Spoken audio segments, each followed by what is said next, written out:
Meus irmãos, encarnados, desencarnados, os que nos acompanham à distância pela internet, os que virão depois esse vídeo, há uma dor oculta, invisível, que oprime o peito e que estilhaça o coração de muita gente no mundo, a ponto de levar essas pessoas, em idade cada vez mais precoce, à ideia de que, talvez, a maneira certa de calar essa dor e de resolver um problema seja aniquilando a minha presença nesse mundo.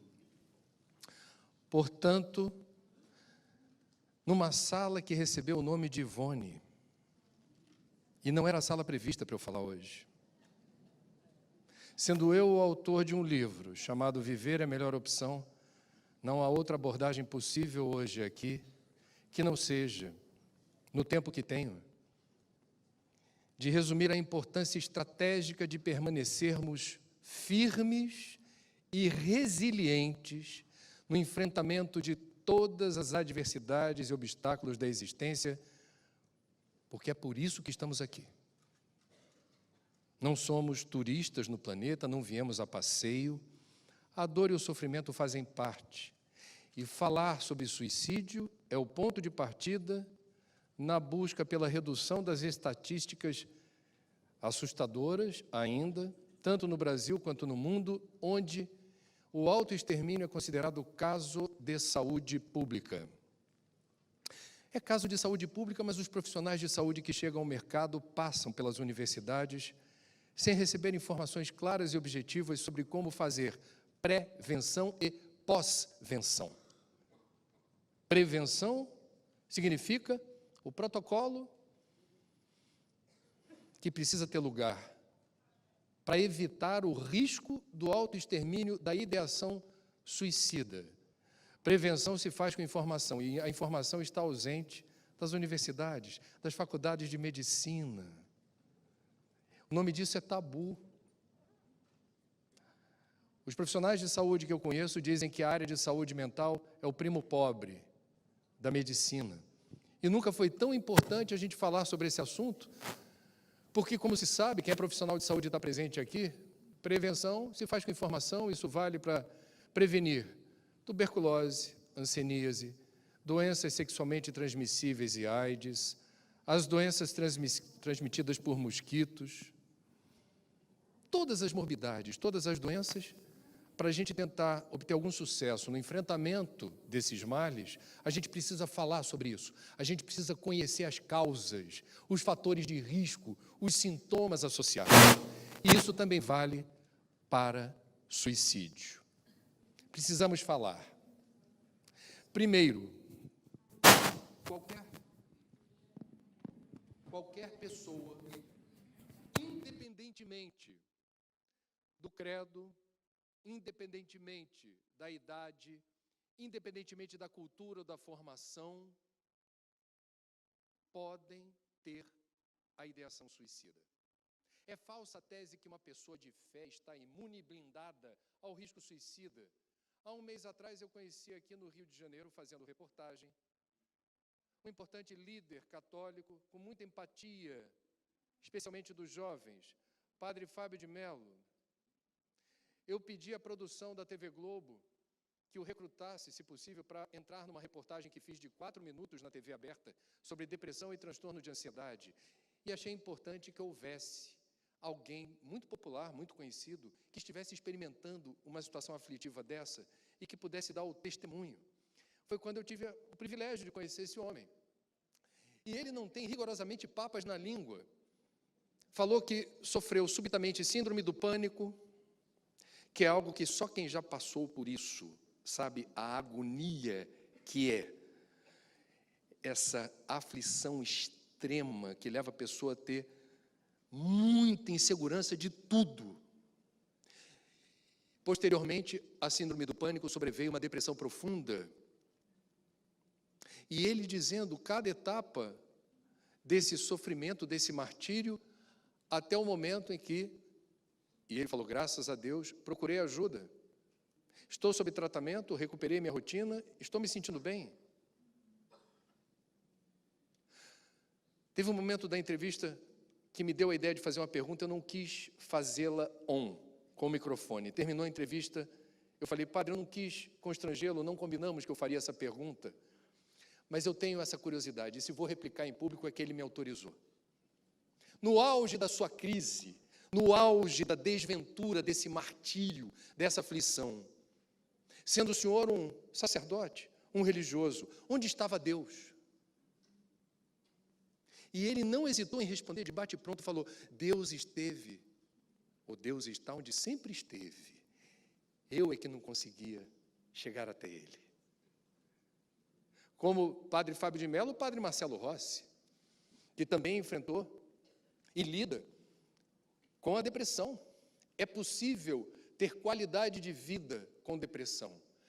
É possível seguir em frente com depressão, mas para isso é fundamental procurar ajuda. Eu fiz palestras aqui no Rio de Janeiro, na sede da Polícia Militar, na Evaristo da Veiga, aqui pertinho, no primeiro seminário fechado, era para eles, soldados, praças, oficiais, para discutir prevenção do suicídio, mas não é prevenção do suicídio dos outros, é da corporação. E foi bacana falar com eles sobre isso, porque todas as forças militares, todas as forças policiais são treinadas num processo muito rígido de exaltação da bravura, da coragem, do destemor. Prepara-se, homens e mulheres, para a guerra, para o enfrentamento do inimigo. Exaltam-se os valores do macho, do uso da força física para a supressão, a opressão do oponente. Eu falei que a fé não nos blinda totalmente do risco da ideação suicida. Pois bem, o treinamento militar também não.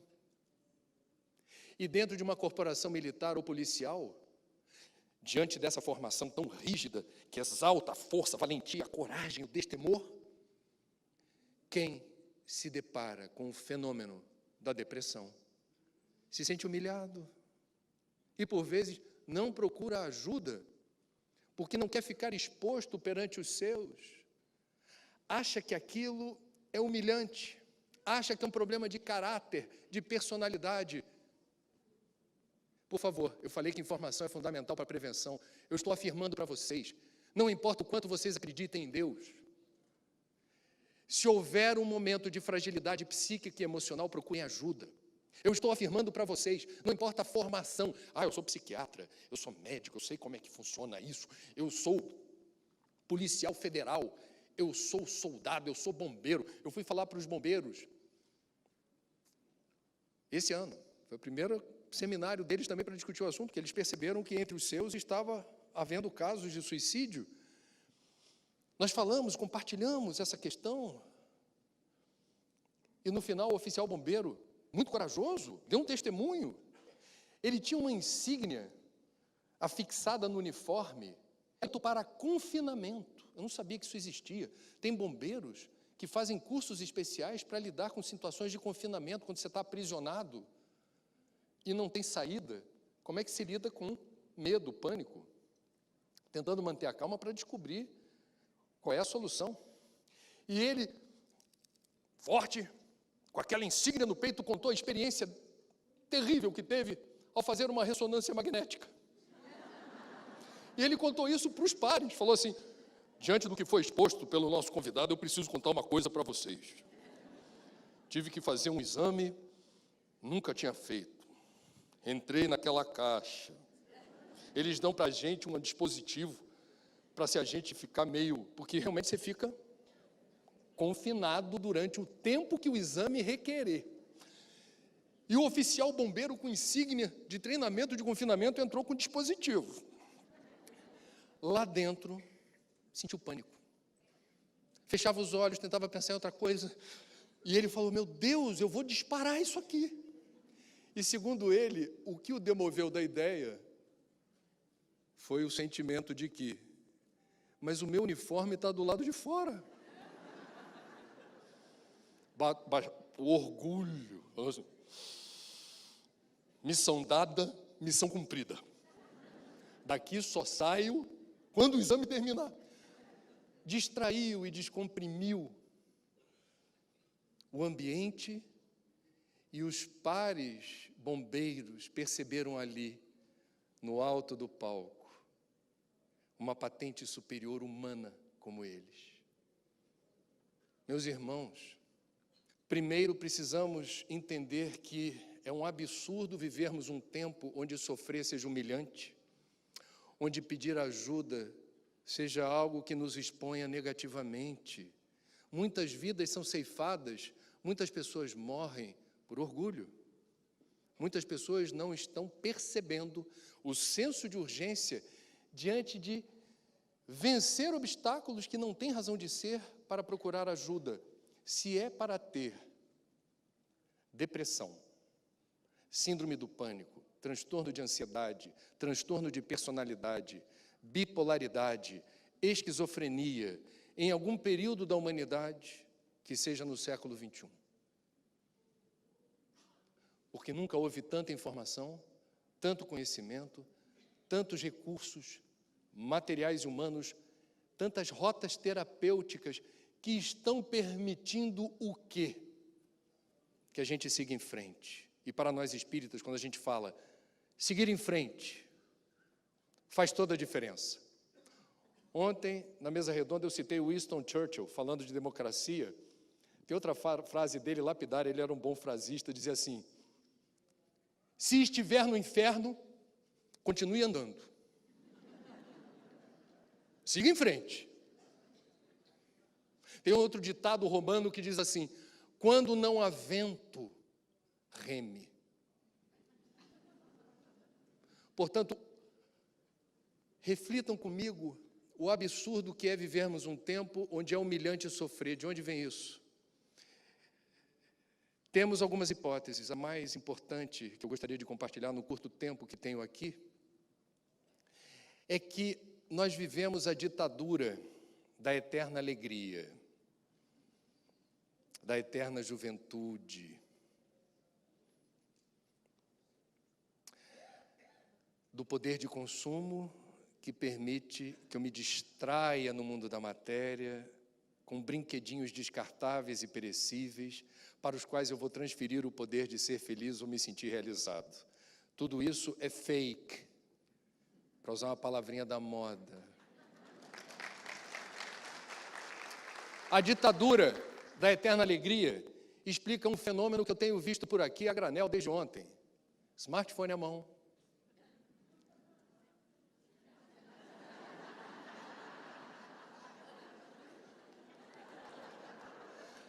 Quantos selfies vocês já bateram aqui? Eu não quero constranger ninguém, não é o caso de vocês são espíritas. Agora, pensem, a cultura do selfie. Se eu tivesse tempo, eu escreveria um livro sobre isso, porque rende um livro. O que está por trás da cultura do selfie? A necessidade explícita, epidérmica, da gente se mostrar. É muito exibicionista, é muito extrovertida. A necessidade da gente mostrar para todo mundo, e todo mundo é todo mundo mesmo. Quem eu conheço, quem eu não conheço, quem eu gosto, quem eu não gosto, eu quero que todo mundo veja. O quê? Como eu sou feliz. Como eu estou no melhor lugar do mundo aqui e agora. Olha o que eu estou comendo, olha com quem que eu estou, olha onde eu fui. Olha o que eu flagrei, olha o que só eu vi. E há uma disputa para ver quem consegue, ao longo de um dia, registrar o maior número de frames, imagens instantâneos, que tem, invariavelmente, um só objetivo: a exaltação narcisística da alegria perene. Eu estou sempre de bem com a vida. Ninguém está sempre de bem com a vida. Vamos separar aqui estado depressivo de depressão, porque é sempre importante lembrar. Uma coisa não tem nada a ver com a outra. Eu vou começar pelo estado depressivo que todo mundo que adora selfie tem. Quem não gosta de selfie também. Olha a rima. Estado depressivo, meus amigos, para quem não percebeu ainda, mesmo sendo espírita, até o final dessa encarnação, lamento informar, eu e vocês passaremos por poucas e boas. Muito sofrimento, muitas situações difíceis sem aviso prévio, seja perda da saúde, perda do ente querido, perda da autoestima, perda do emprego, perda da coragem. É da vida. Nós estamos em plena consecução do Enem espiritual. Exame Nacional do Ensino Médio, vocês sabem, quem tem afilhado, filho, neto, que está passando pelo Enem, está vendo o sofrimento que é o quê? O dia do exame onde você vai ter que aplicar o que você aprendeu.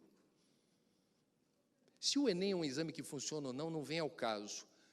É o teste, é a prova. Nós estamos sendo testados na capacidade de perceber episódios dolorosos, episódios que fazem a gente sofrer, de outra maneira. Porque evolução é mérito pessoal e intransferível. Não tem cola no Enem, não é para ter. Se tem, é crime. Crime. Nós precisamos realizar o trabalho de sublimação no real entendimento do que está por detrás dos episódios dolorosos e de sofrimento. Esse é o exercício fundamental dessa vida. Viver não vem com receita. E sofrimento não tem aviso prévio. É uma bênção, me permitam dizer. Não sei se eu devo usar a palavra bênção. Eu já perdi duas pessoas muito queridas da minha vida, que são meu pai e minha mãe. Os dois foram subitamente. Meus amigos próximos sempre falaram, nossa, André, mas que tragédia, ninguém esperava. De fato, quando é súbito, a gente tende a sofrer mais. Quando aquilo tem na linha do tempo a chance de telegrafar e de antecipar que algo vai acontecer, a gente consegue emocionalmente e psiquicamente se preparar para o desenlace da história que a gente já está antevendo de que maneira vai acontecer. A gente reencarna, parte da vida é destino, a outra parte é surpresinha. Tem a ver com o livre-arbítrio, tem a ver com ação e reação, tem a ver com aquilo que precisa acontecer para ver de que maneira nós estamos lidando com o estoque de conhecimento que já adquirimos, mas conhecimento é prática, não é teoria. É na relação do dia a dia que a gente vai aprender se melhorou do ponto de vista ético e moral ou melhorou do ponto de vista intelectual. Dentro de centro espírita, todo mundo é bonzinho. Dentro de congresso espírita, todo mundo é educado. Cortem a parte desse sobe-som espontâneo do público. Nós somos humanos, nós somos imperfeitos. Sofrer faz parte. Eu gosto de citar as autobiografias ou as biografias de pessoas que a gente respeita e venera. Duas delas que eu li já tem alguns anos trazem esse componente. A biografia de Charlie Chaplin, a biografia de Mahatma Gandhi, para citar apenas duas. Quando a gente vê, e são várias as que reportam o quê? Episódios muito dolorosos da existência, que ninguém gostaria de passar por aquilo que eles estão descrevendo, mas que eles reportam essas experiências com gratidão. E reportam por quê?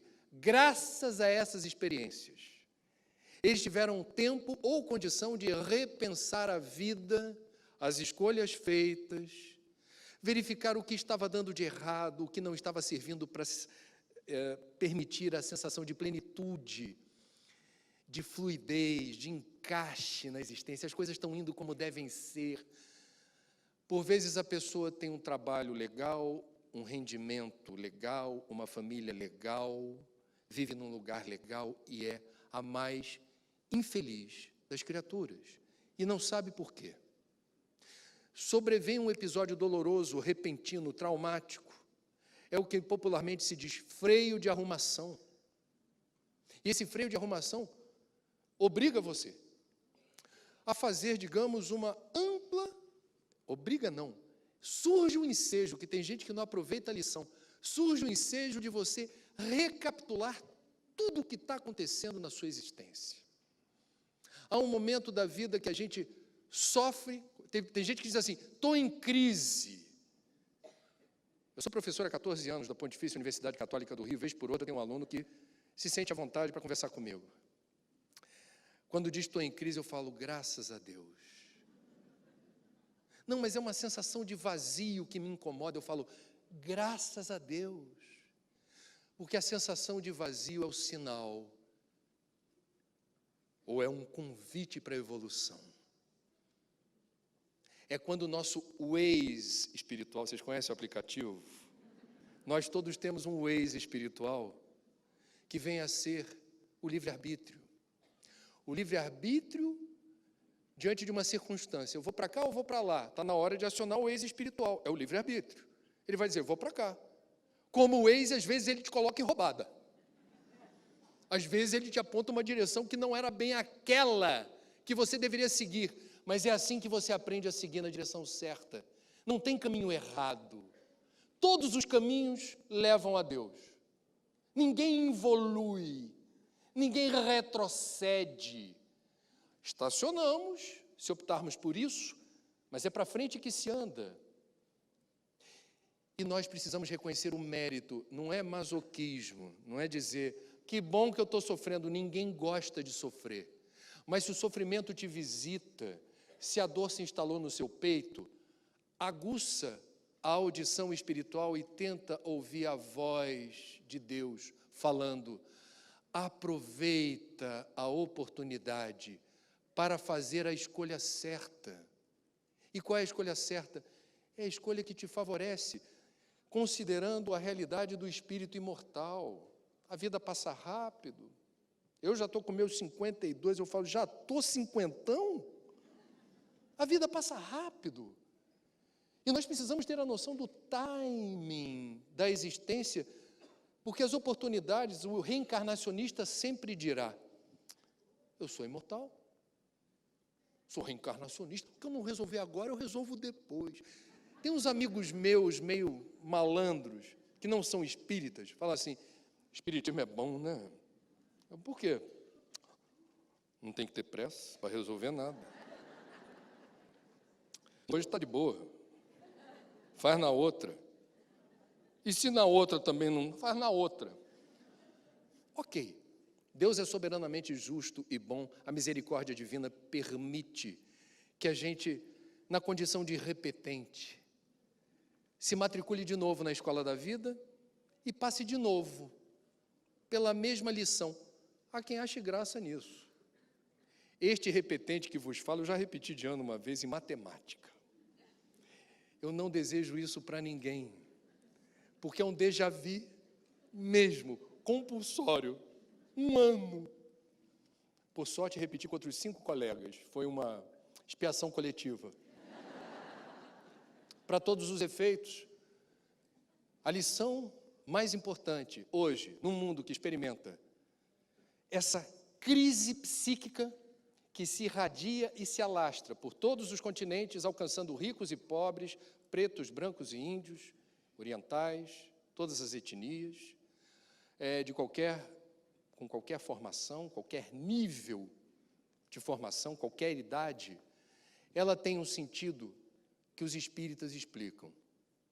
Quando a gente pega a trilogia da Transição Planetária, psicografada por Divaldo, de autoria de Manuel Filomeno de Miranda, nós vamos perceber muito rapidamente o quê?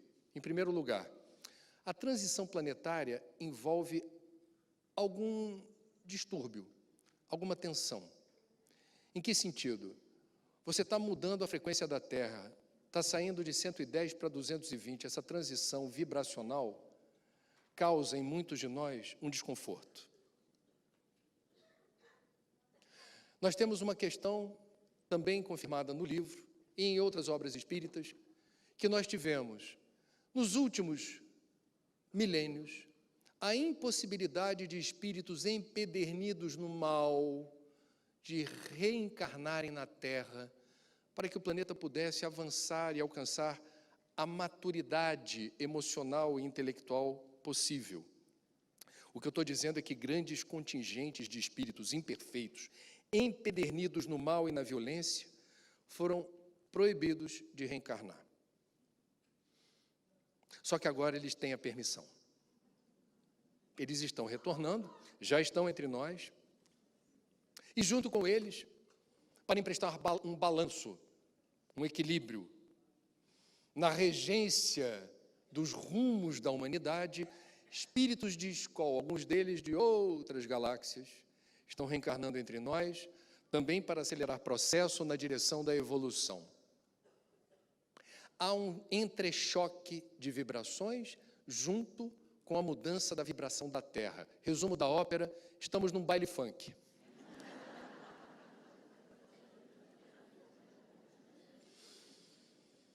E nós precisamos ter a consciência do processo para nos mantermos resolutos no propósito evolutivo.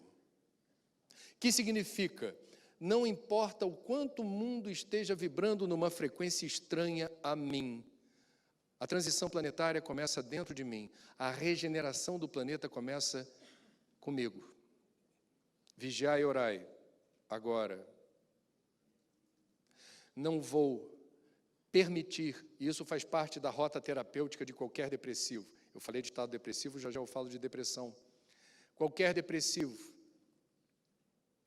precisa prestar atenção naquilo que está acontecendo à sua volta, não permitindo sintonia com o que não lhe favoreça. Faz parte do protocolo de cura e de terapia. Se estado depressivo é da vida e todos sofremos, dado o estágio evolutivo em que nos encontramos, o que seria depressão? Depressão é encrenca. Depressão é uma anomalia na bioquímica do cérebro. Depressão é o delay, o retardo das sinapses cerebrais, a transmissão lenta dos protocolos de resposta da vida. Há diferentes níveis de depressão, depressão leve, depressão moderada, depressão grave. E a gente não deveria considerar depressão, mas cada depressivo. Eu gosto muito e confio mais, para ser sincero, nos profissionais de saúde que conseguem fazer a distinção entre a doença e quem está doente. Não é manual, não é enciclopédia, cada um tem uma singularidade na experiência de enfrentar uma depressão. São vários os fatores possíveis que podem causar a depressão e o diagnóstico ele é baseado num questionário. O profissional de saúde, normalmente o psiquiatra, haverá de perguntar se você está comendo bem, está dormindo bem, seus sonhos, seu rendimento no trabalho, seu foco, atenção. São várias perguntas para chegar à conclusão se você tem ou não depressão. E nós vamos, em se confirmando o diagnóstico, ter 3 protocolos claros de resposta. O primeiro deles, para enfrentar a depressão, acompanhamento médico especializado. Eu preciso ter a ajuda de alguém que saiba o que é isso e me ajude a sair desse atoleiro. Eventual uso de medicamentos que precisam ser prescritos por um profissional gabaritado que haverá de me aconselhar e a minha família. Não é só o depressivo que precisa ser objeto de atenção, mas o círculo familiar precisa ser instruído sobre como proceder. Por exemplo, o que nunca se diz para um depressivo? Levanta daí! Você tem família, tem amigos, tem trabalho, nunca te faltou nada. A vida sempre sorriu para você, todo mundo querendo te ajudar, e você aí? Isso é devastador para a autoestima de quem não está prostrado porque quer, não está arrasado, sem ânimo ou iniciativa, por um problema de personalidade ou de falta de fé, como eu já expliquei. Então, a família tem que ser instruída a ser aliada e não boicotar, não pode ser fogo amigo para o depressivo. Então, profissional especializado. Ah, mas eu não tenho plano de saúde, não tenho dinheiro, como é que eu faço? CAPS, Centros de Atenção Psicossociais, existe uma rede de CAPS no Brasil. A função institucional do CAPS é acolher pessoas que passam por alguma patologia de ordem mental, dar assistência. Escolas de psicologia e de psiquiatria tem serviço gratuito de atendimento. Procure informação. Quem procura acha, buscar e achareis. Existe como ter atendimento sem ter dinheiro. Segundo protocolo de resposta, a psicoterapia, o apoio psicológico. O apoio psicológico ajuda a gente a se entender melhor na vida da gente, com um profissional que vai procurar entender como funciona o nosso psiquismo, os nossos sonhos, reações estranhas que por vezes nós temos. Quando a gente relata ao longo da semana o que aconteceu, o que chamou a atenção da gente, o psicólogo faz perguntas certeiras, no sentido de tentar entender como funciona principalmente o nosso inconsciente, o lado oculto da lua, que a gente não tem a menor noção de que exista até adormecer. Quem está acordado, quem está em vigília, tem o lado racional no comando. Na hora que você adormece, emerge o inconsciente. Portanto, tome cuidado quando você quiser contar o seu sonho para alguém. Se esse alguém domina os rudimentos da psicologia, você está entregando algo muito importante da sua alma para essa pessoa. Portanto, o depressivo haverá de ter um bom resultado do ponto de vista da superação desse problema que o aflige, se tem a oportunidade de uma ajuda terapêutica nesse nível. Por último, mas não menos importante, se eu estou falando para uma plateia que não é de espíritas, eu costumo dizer assim: cuide bem das suas energias.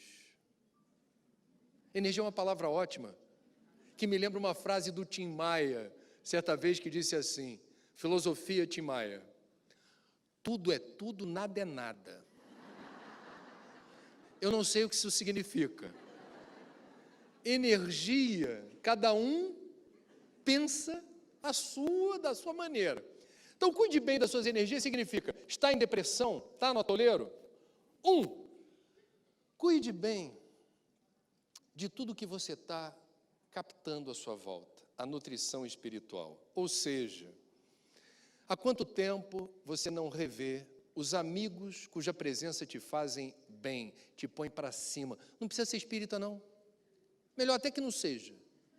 Sabe aquelas piadas sujas e sem graça, que só quem conta ri, e todo mundo em volta ri, não da piada, mas de quem contou. A piada é tão desastrosa, tão sem graça, só a pessoa riu e você ri junto. Você conseguiu rir? Foi sincero? Foi genuíno? Gol. Há quanto tempo você não vai nos seus lugares preferidos?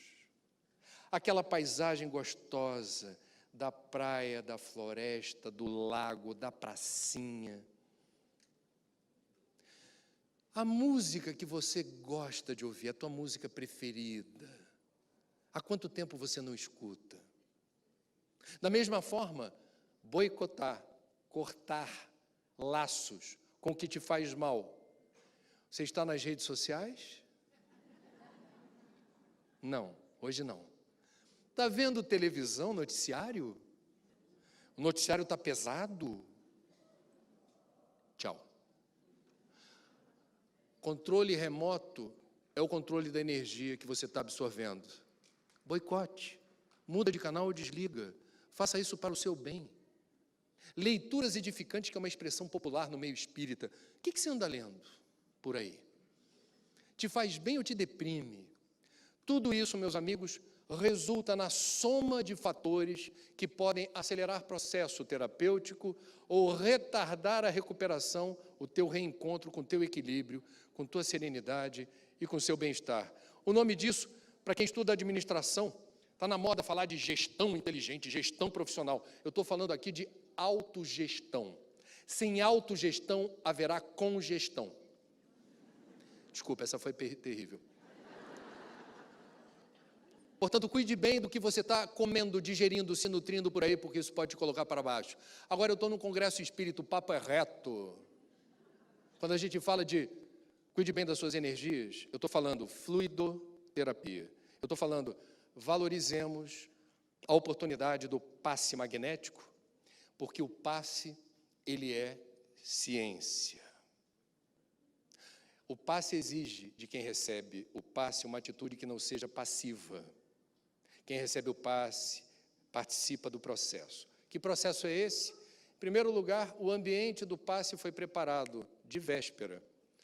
A remoção de detritos mentais, tornando aquele campo eletromagnético favorável a um trabalho terapêutico de cura, com a apropriação de fluidos medicamentosos retirados da natureza, que são processados pela espiritualidade maior, são calibrados sob medida para que o médium vigilante, se for médium passista, haverá de se precaver de alimentação pesada e grosseira, de véspera pelo menos, abdicar do sexo para que a energia esteja melhor distribuída, porque a relação sexual, ela concentra no aparelho genésico, nesse chakra, essa energia que precisa estar disponível para outro fim diante do trabalho do passe, não se envolver em discussões quaisquer, de qualquer ordem.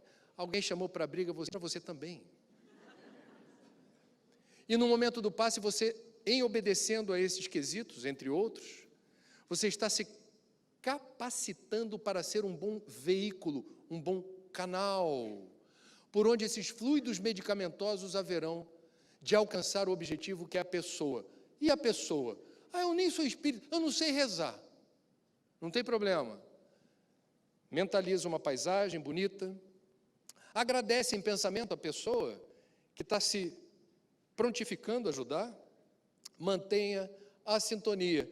O médium que se prepara para o passe eleva a sua vibração. A espiritualidade maior que, por compaixão e misericórdia, se aproxima de nós para oferecer o fluido, reduz vibração. Há um encontro de vibrações. O que se espera do passista? Dá a tua força aí, dá a tua cota de trabalho. Não atrapalhar já ajuda. Pensa numa coisa legal. Temos aí o psiquiatra espírita Jaider Rodrigues de Paula, de Minas Gerais, estima que em 65% dos casos de depressão há intercorrência com obsessores. O passe não é magia. O passe é ciência, como eu disse. Num centro espírita em equilíbrio, onde há um trabalho sério, nós temos os leões de chakra espirituais que não deixam qualquer um entrar, só entra quem tem permissão. Quem é vidente deve se divertir vendo isso. O obsessor fica tudo de fora. Espera aí que o bofe já vem. Ao sair da casa espírita depois do passe, este que foi imã de fluidos medicamentosos eventualmente se sente razoavelmente melhor. Se não mantiver a vibração e a sintonia, haverá rapidamente de se ajustar e ser acoplado ao obsessor. O trabalho continua, o passe é uma parte desse trabalho. Não se resolve o problema de depressão como se resolve o problema com dor de cabeça. Cada depressão tem a sua história, mas é possível ter saúde e qualidade de vida com qualquer patologia de ordem mental assistida e tratada. Cada caso é um caso. Eu conheci uma vez em Brasília uma moça, essa história é real. Ela é muito tocante para mim. Fui lá fazer uma palestra, não foi para movimento espírita. E ela foi organizadora da palestra. Todo mundo que foi convidado para fazer palestra, depois foi para um restaurante em Brasília, uma mesa longa. Nós chegamos primeiro, eu e ela. Eu não a conheci pessoalmente, só por telefone e por e-mail. E ao sentarmos na mesa para almoçar, ela colocou 4 ou 5 caixinhas de remédio, tudo tarja preta. Eu fui pego de surpresa, claro que eu olhei, mas não tem problema. Eu fui surpreendido, eu sou humano, eu não esperava, parecia que ela estava botando na minha frente. E eu olhei, e assim, ela rapidamente percebeu, e eu acho que ela puxou o assunto, porque ela disse assim: André, eu queria te contar uma história, eu sei que você faz um trabalho na direção da prevenção do suicídio. Há 12 anos atrás, eu realizei 2 ou 3 tentativas de suicídio em sequência e me submeti a um tratamento psiquiátrico forte, porque eu tenho bipolaridade e tenho outro transtorno que ela mencionou, compatível, concomitantemente. E o psiquiatra que me ajudou colocou uma carga de medicamentos que ajudou a sair da crise. Eu não tive mais a ideação suicida. Assim passaram-se 8 anos da minha vida, até um momento em que eu percebi que mesmo sem a ideação suicida, eu não estava me sentindo plena, eu estava me sentindo assim um pouco pesada, a fala um pouco pastosa. E eu percebi que eu não era totalmente feliz por conta desses efeitos colaterais. E eu procurei outro profissional de saúde. E eu sabia que eu estava arriscando, eu estava trocando o certo pelo duvidoso, mas eu queria arriscar, eu queria ver se era possível, sem prejuízo do tratamento pesado que eu devia ter, me sentir melhor, um pouco mais leve que seja. E ela, com muita alegria, e veja, ela não me deu em nenhum momento qualquer pista, ao falar, ao conversar, do que ela estava enfrentando no dia a dia. E o novo médico, ao conversar com ela, disse: eu aceito, mas eu vou ter que começar do zero. A gente vai ter que tentar reduzir a carga de medicamentos e eventualmente mudar algo para dar a você qualidade de vida. E ela teve alguns meses em que ela percebeu, digamos, essa mudança de voltagem até encontrar um momento de equilíbrio onde até hoje ela consegue usufruir dessa paz possível.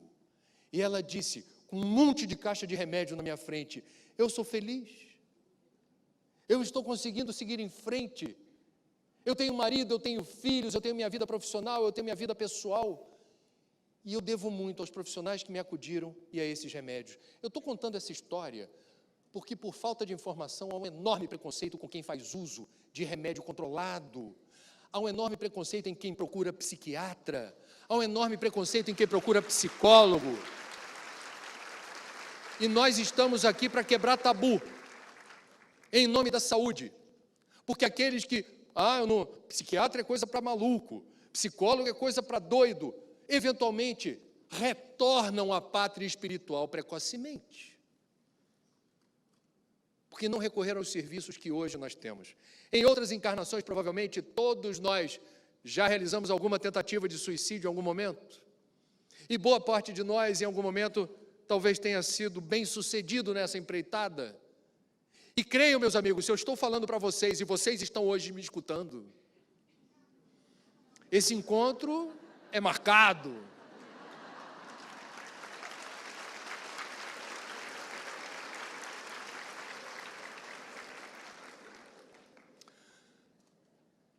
O que o espírita sabe? E Ivone, que empresta o nome a essa sala nesse congresso, nos ajudou a perceber com mais clareza. O que está em jogo quando a gente renuncia ou abdica da existência? Essa é uma questão importante. No livro Viver é a Melhor Opção, que curiosamente uma editora pequenininha lá de São Paulo, que eu topei fazer o livro, porque generosamente a Eliane Haddad, lá de São Paulo, sem pedir licença, transcreveu uma palestra que eu fiz há 10 anos atrás, e mandou por e-mail dizendo assim: isso dá um livro. Na hora que eu criei coragem, junto com a Cláudia, minha mulher, para formatar o livro, tínhamos várias editoras interessadas, graças a Deus, e é um assunto difícil. Editoras grandes, editoras que poderiam dar maior visibilidade. Eu fui para a Eliana e falei: eu vou fazer com vocês, porque vocês me procuraram primeiro e encorajaram a fazer o projeto. Numa editora pequenininha, onde a maior parte dos livros é vendida pela internet, em setembro fechamos 50 mil exemplares vendidos, com 100% da renda para o CVV. Esse trabalho é um trabalho que envolve centenas de pessoas no plano da matéria e no plano espiritual. Nós somos uma egrégora, vocês fazem parte dessa egrégora. A gente está aqui, enquanto espírita, não só para fortalecer em nós a condição de completista, como diz André Luiz, completar a jornada inteira. O momento de deixar a terra não sou eu quem define, é a natureza. Nenhuma pequena folha do alto de uma árvore se desprende em queda livre, sem que tenha chegado o momento disso acontecer. Portanto, todos nós, ao reencarnarmos, precisamos nos dar conta do que estamos fazendo aqui, da razão da dor e do sofrimento, o que nos cumpre fazer quando lidamos com situações difíceis, o que está embutido no momento doloroso, como perspectiva de reinvenção da rotina. E tudo isso o Espiritismo nos traz de forma detalhada e pormenorizada. Ao lançarmos o livro, quando decidimos por esse projeto editorial, eu me debrucei em pesquisa para ver o que outras tradições dizem sobre suicídio. Eu peguei todas as grandes do Oriente e do Ocidente e me espantei. Budismo, islamismo, judaísmo, cristianismo e por aí vai. Todas elas divergem no varejo sobre várias coisas, mas há uma impressionante convergência quando todas elas afirmam categoricamente: em nenhuma hipótese o suicídio representa alívio ou solução para os problemas. E dentre as tradições todas, o Espiritismo, seguramente, é a doutrina filosófica que mais detalhes compartilha sobre a realidade do suicida no plano espiritual. É algo impressionante, nos detalhes. Eu vou fazer aqui um briefing, um resumo daquilo que me parece mais importante. Em primeiro lugar, não me parece que o suicida queira morrer, como uma abortista não quer fazer aborto. A gente tem que ter muito cuidado, porque isso envolve certos preconceitos e generalizações que estigmatizam por princípio. A gente precisa ter cuidado para reconhecer o que está por trás do suicídio. Quem estuda o assunto entende que o suicida não é nem corajoso, nem covarde.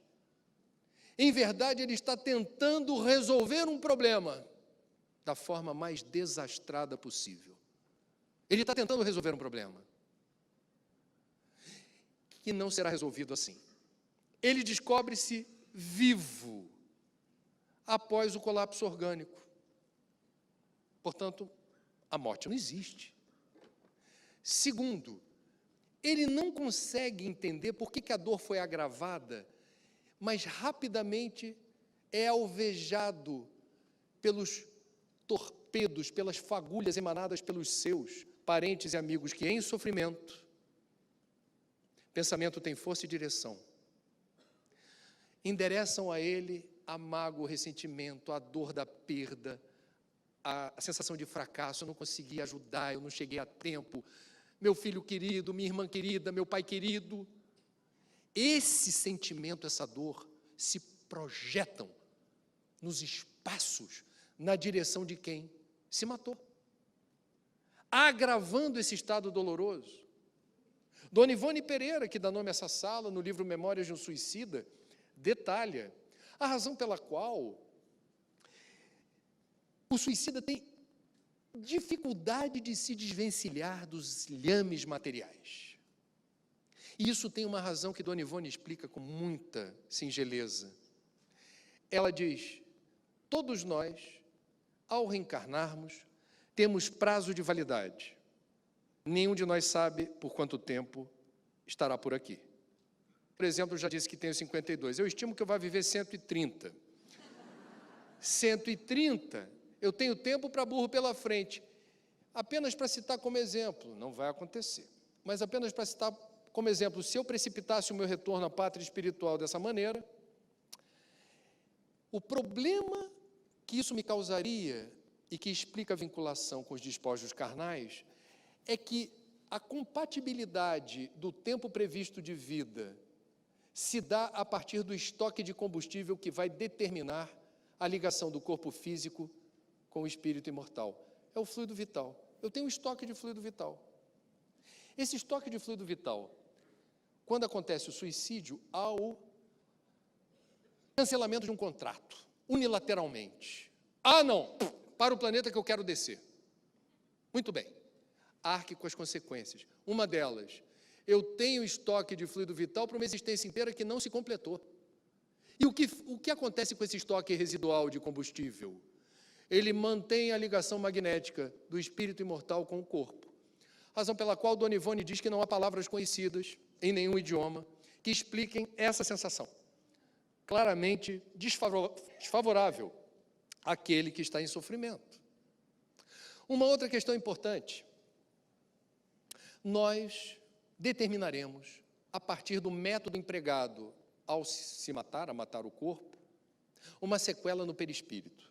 O perispírito é a forma do corpo físico, e quando alguém, por exemplo, decide estilhaçar o centro do sistema nervoso, com um projétil, por exemplo, o corpo cai com o buraco. E há também a ressonância magnética do ferimento no perispírito. E isso acompanha o desencarnado. E isso é motivo de muita dor e sofrimento, culpa, remorso. Ele revive aquela cena indefinidamente. Parece a eternidade, a noção do tempo se espraia. E só haverá de recuperar o shape original do perispírito quando surgir o ensejo da reencarnação e o corpo físico funciona como fio terra e drena o ferimento que ficou a sequela no perispírito para o corpo físico. Razão pela qual Chico Xavier, numa entrevista que está no livro, ele vai explicando as diferentes sequelas do perispírito e a repercussão no corpo físico na encarnação futura. Então nós vamos ter, por exemplo, certos casos de loucura ou idiotia, não todos, certos casos, estão associados a essa transposição do ferimento no centro do sistema nervoso, no perispírito, para o corpo de carne, determinando, portanto, limitações, imperfeições no uso do sistema nervoso. Da mesma forma, certas complicações respiratórias, enfisemas, não causadas ou determinadas pelo tabagismo, pelo ato de fumar, podem ter origem num gênero de suicídio que implicou em inalação de fumaça, afogamento em água doce de rio ou água salgada do mar. Nós vamos ter, é incrível, uma pessoa que queira, por exemplo, se enforcar, quebrou o pescoço, quebrou uma vértebra, uma T4 da vida. A vértebra fragilizada virou sequela do perispírito. Nós temos no noticiário casos de operários da construção civil que caem do 8º andar, resvalam no galho da amendoeira, caem no chão, quebrou o dedo mindinho. Aí o ditado popular diz assim, não era hora dele. E pessoas que caem da cadeira, torcem o pescoço e ficam tetraplégicas. Nós temos, portanto, lei de causa e efeito, não é punição, não é castigo. É o aprendizado da oportunidade bendita do corpo sagrado, o nosso templo, em vida, na terra, caprichosamente formatado e planejado com o design perfeito para o estoque de vivências, de provações e das delícias que a vida na matéria permite. É esse corpo que a gente precisa aprender a respeitar. E Kardec, no livro O Céu e o Inferno, ele explica o que seria o suicídio indireto, que é outro gênero de suicídio que passa despercebido em boa parte dos lugares onde se fala em casa espírita sobre esse problema do autoextermínio. O suicídio indireto é o ato que todos nós podemos realizar no dia a dia, que determina um alto consumo de fluido vital na direção de algo que não favorece a nossa evolução. É desperdício de combustível, como se diz. São as noitadas, são os vícios, drenando o combustível numa direção que não lhe favorece. O caso mais popular de suicídio indireto é o do espírito André Luiz, pseudônimo de um médico que esteve no Rio de Janeiro. Médico, conhecedor da fisiologia humana, da necessidade do descanso, da alimentação adequada, e o espírito André Luiz se perdia na boemia, nas noitadas, nas farras que lhe custaram uma sífilis, num tabagismo inveterado, consumindo muito fluido vital, muito combustível numa direção que não estava programada naquela encarnação. Ele, portanto, subtraiu o tempo de vida na Terra, desencarnou antes da hora. E isso lhe custou a perplexidade no plano astral, ao ouvir o corinho de suicídio. E ele diz, não sou eu não me matei. Mas vejam, o suicídio indireto é determinado, a percepção do suicídio indireto pelo Tribunal da Consciência. O que precipitou a ida de André Luiz até o umbral foi ele. A parte Deus dentro de André Luiz não lhe permitiria usufruir dos gozos e das delícias de um desencarne feliz e tranquilo, se na condição, inclusive, de médico. O fato dele ser médico é um agravante. Em sendo médico e conhecedor das limitações do corpo, ele poderia ali, nesse conhecimento, não ceder à tentação de viver 1000 anos, ou viver 10 anos a 1000. Vamos colocar nesses termos. Meus irmãos, nós precisamos fazer do Espiritismo aquela dose diária de coragem, de força e de fé. Estivemos em Niterói, há coisa de uma semana atrás, eu estou falando aqui com a Magali, a gente decidiu dar um título diferente para a palestra Setembro Amarelo, que chamava-se Força, Coragem e Fé, a arte de seguir em frente. Força, coragem e fé é como normalmente, e isso intuitivamente, eu não planejei, nesses últimos 3 anos, desde que a gente lançou o livro, por vezes me dá vontade de colocar na dedicatória dos livros, quando me pedem, 3 palavras que, para mim, são mantras em favor da resiliência que a gente precisa ter para lidar com as situações difíceis que ocorrem de maneira intermitente na nossa vida. Força, coragem e fé. Força, porque tudo no universo é movimento. Nas micropartículas subatômicas, aos giros dos planetas, cometas, sóis do universo, tudo é força, tudo é energia em movimento. E nós, quando estamos prostrados, em desalento, em desânimo, precisamos recuperar o prumo. De que jeito? É o que eu desejo. Força. A força, ela vem do sol, a força vem do solo, a força vem da água, a força vem das pessoas próximas, a força vem da música, a força vem dos neutrinos do Dr. Jorge Andréa, da brisa do mar. A força está na natureza. E nós somos parte da natureza. O meio ambiente começa no meio da gente. Capte a força ao seu redor e dentro de você. Alimente-se dela e saia da inércia. Porque tudo no universo é movimento. A natureza nos pune diante do sedentarismo. Você está no sofazão sábado, estirado, vendo TV, até começar a formigar a perna, até começar a doer as costas. O que significa isso? Deus lhe diz, você pode até ficar vendo televisão aí, mas muda de posição.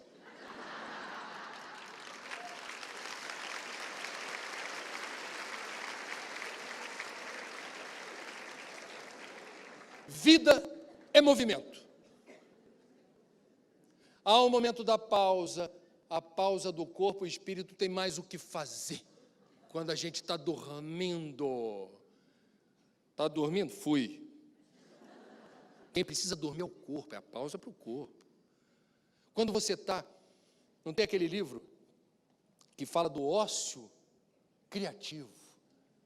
Portanto, quando você está, uma vez eu fui aqui no laboratório da Ilha do Fundão, da COP, da UFRJ, e aconteceu o que por aí se vê lá na Califórnia, no escritório do Google e de outras empresas, você tem sala que tem bolinha de basquete com cesta, ali tem um executivo, ali tem um projetista, aí você olha e fala, que vida boa, está fazendo nada.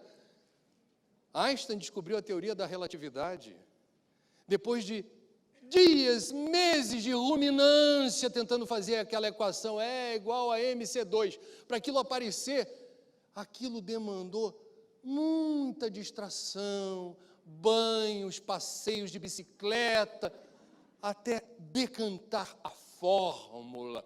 Vida é movimento. Força! Força! Com ponto de exclamação. Segunda palavra mágica. Coragem.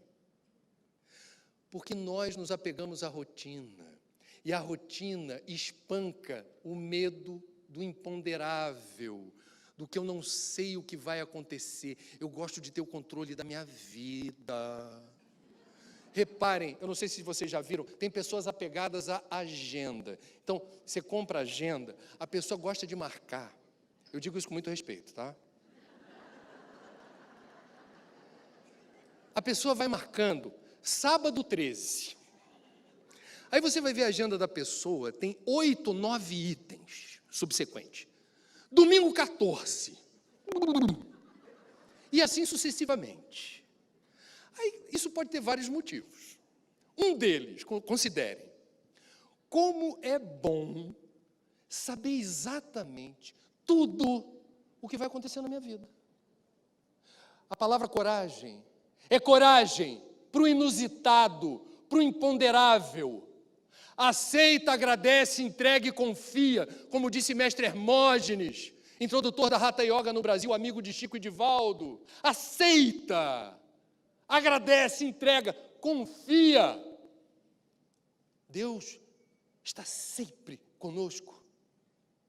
E no contrato da encarnação está lá, vocês não leram direito o contrato. É em letrinha miúda. Não temos a menor noção do que vai acontecer nos próximos 5 minutos.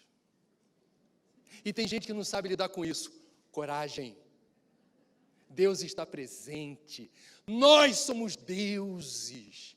Vamos viver tudo o que a gente merece. E quando a gente não sabe o que vai acontecer, não tenho controle da existência, eu não tenho controle sobre meus filhos, eu não tenho controle sobre a minha profissão, eu não tenho controle sobre o mercado, eu não sei quando eu vou morrer, eu não sei o que vai acontecer comigo.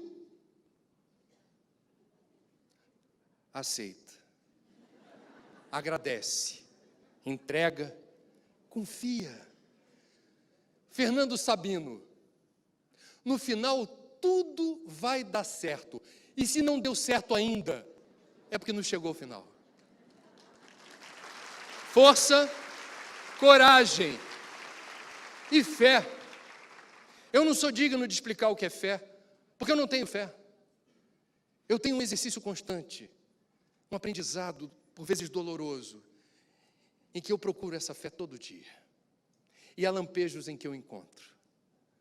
Eu não sei se eu vou conseguir traduzir os raros momentos em que eu sinto que a fé, aquela que remove montanha, crença é uma coisa, fé é outra. Nós estamos aqui na condição de aprendizes. E uma das lições mais preciosas que qualificam a gente para reencarnar no mundo de regeneração é a humildade de reconhecer: Senhor, eu sou um pecador, eu sou imperfeito, eu tenho muitas limitações, eu sei quais são. Eu reconheço que eu não conseguirei me livrar de todas elas em algumas vidas. São muitas. Pegue uma apenas. Uma virtude, perdoar. Alguém aqui já conquistou a bênção de saber perdoar qualquer mágoa, ressentimento ou ingratidão que lhe tenham causado? É tão difícil, é um exercício, é algo que a gente sente que consome aquele fluido vital que veio na medida certa para isso. É para isso que serve fluido vital, é combustível para queimar onde? Aê! Aprende a perdoar, aprende a ouvir, aprende a ter paciência, porque tudo isso é o que vai te acompanhar no desencarne. Carro, aplicações, patrimônio, roupas, sapatos. Tudo aquilo que se tem ou se julga possuir vai ficar e vai apodrecer, será corroído pelas traças. O que a gente leva é a conquista espiritual. Fluido vital serve para quê? Para isso. Fé é a coragem de acreditar naquilo que faz sentido, contra tudo e contra todos. Dentro de casa vão dizer: não acredito que você vai fazer isso. Seus amigos vão dizer: isso é fanatismo. Outros vão dizer: espiritismo de novo. E você responde o quê? Nada. Não há como explicar a força que emerge a partir da semente de mostarda da fé. Quantos dirigentes de casa espírita, quantos voluntários em diferentes obras, todas meritórias, todas nobres, têm enorme dificuldade de explicar para o marido para a mulher, para o filho, para o pai, para a mãe, para os amigos. E aí, chopada sábado? Aí você, não. Nesse sábado, não. Mas no outro você não podia? Não. Mas no seguinte, também não vai. A pessoa começa a botar naquela agenda os compromissos com o quê? Com essas causas. Nem todo mundo entende. Há quem estigmatize, e isso faz parte do pacote, isso dói. Casamentos chegam ao fim, relações estremecidas com pessoas muito queridas, porque você não está dando bola, não está conseguindo dar atenção, não é por mal, é que eu vim para essa encarnação aprender a ser gente, gente que valoriza a oportunidade de servir, gente que aprende que não há outro jeito de amar se não for amando. E para eu amar de verdade, eu preciso consagrar parte do meu tempo e da minha energia para isso. Amo vocês pela atenção que dispensaram nessa tarde linda, de casa cheia, onde a gente conseguiu, juntos, falar de um tema tão difícil e árduo, com momentos de descontração, com momentos de leveza, e eu espero que vocês levem daqui, digo isso de coração, com força, coragem e fé.